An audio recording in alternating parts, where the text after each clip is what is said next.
Section 9.1 through 9.3, Simplifying Exponents, Part 2. So here's our next example. We're going to use a couple different laws that we did not use or follow the process for in the first example. Once this is done, there are two examples that you're going to do independently and come tomorrow with those. So let's start this one. So if I look, I see a fraction divided by a fraction, and that's a pain. So what I'm going to do is I'm going to change this from division to multiplication as long as I flip the second fraction. So that's all I'm going to do for this slide. I'm going to keep 10 times the quantity of PQ all cubed divided by 2Q all cubed P to the fifth. Now I'm going to change it from division to multiplication as long as I flip that second fraction. So this 6Q all squared is going to become the numerator, and the 45P is going to become the second fraction's denominator. So that's where I'm going to leave it right now. The next slide will take you through the next progression. So picking up where we left off, I'm going to simplify this fraction. I'm going to start by simplifying the numerator and then the denominator. So the first thing I have to do is make my fraction bar, and I'm going to simplify this numerator. So I have 10 times the quantity of PQ all cubed. Hopefully you remember our product raised to a power property. So look back, raising a product to a power. That's the property I'm going to use. So I'm going to keep 10 as my factor. I'm going to multiply it by P to the third power, P cubed, times Q to the third power. That's what our raising a product to a power property states. So my new numerator is 10 P cubed Q cubed. Now I'm going to look at my denominator down here. Again, I have a product raised to a power. So look back at that law. It says that when I simplify, I have 2 cubed times Q cubed times, and then I have my P to the fifth. So that is the first one when I used the raising the product to the power property on the numerator and denominator.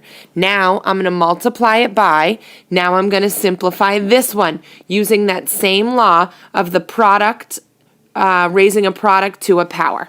So I'm going to set up my second fraction, and I have 6Q all squared. So when I simplify that, that means I have 6 squared times Q squared. And the denominator doesn't have any properties that I can use to simplify it, so I'm just going to write 45 times P. And I'm going to pick up right here. So the only thing I've done so far is, on this slide, is using raising a product to a power property on the numerator and denominator of my first fraction and the numerator of my third. There was no change in this denominator.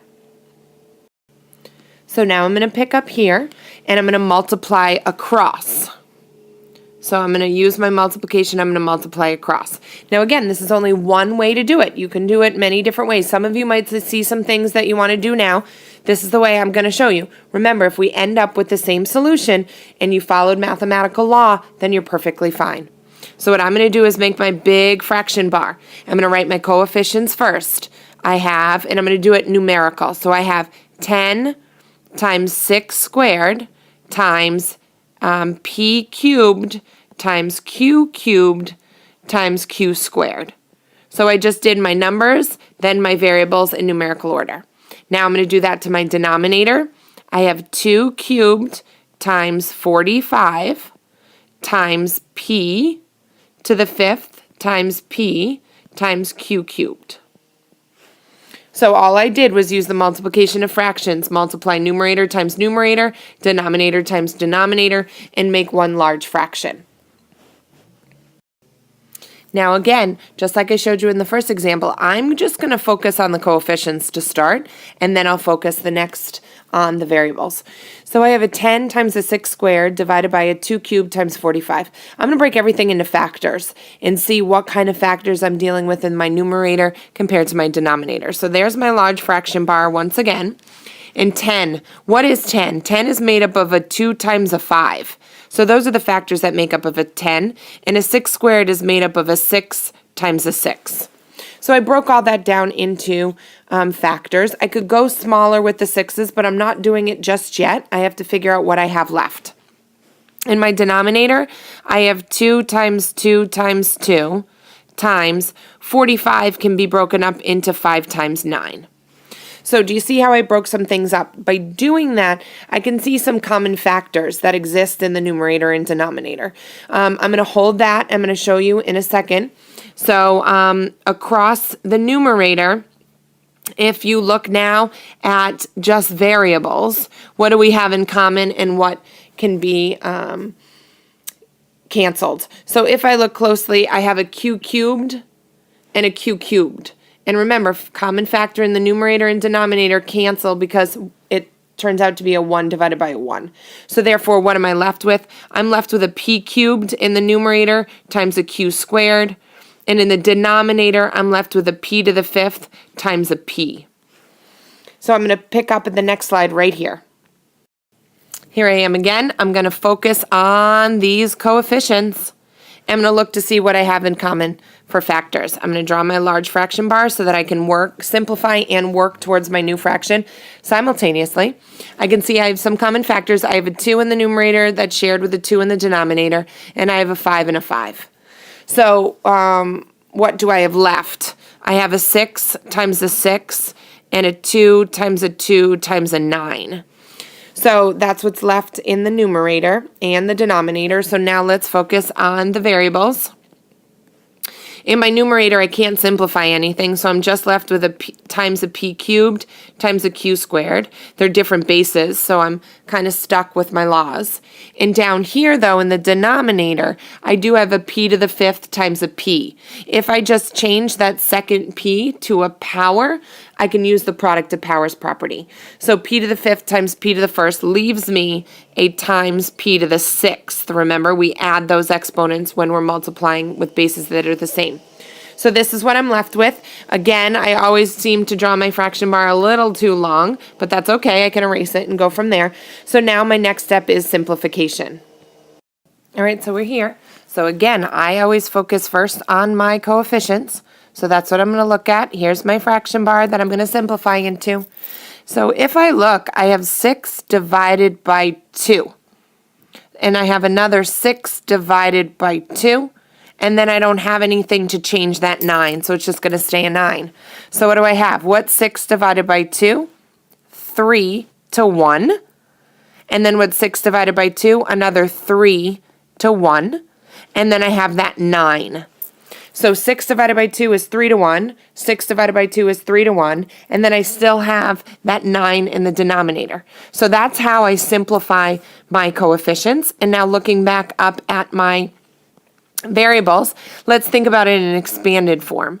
So this p cubed is really p times p times p. And in the denominator here, we have p multiplied 6 times. Well, we always have to look for commonality between the numerator and denominator. So if I have 3 p's in the numerator, it cancels with 3 p's in the denominator.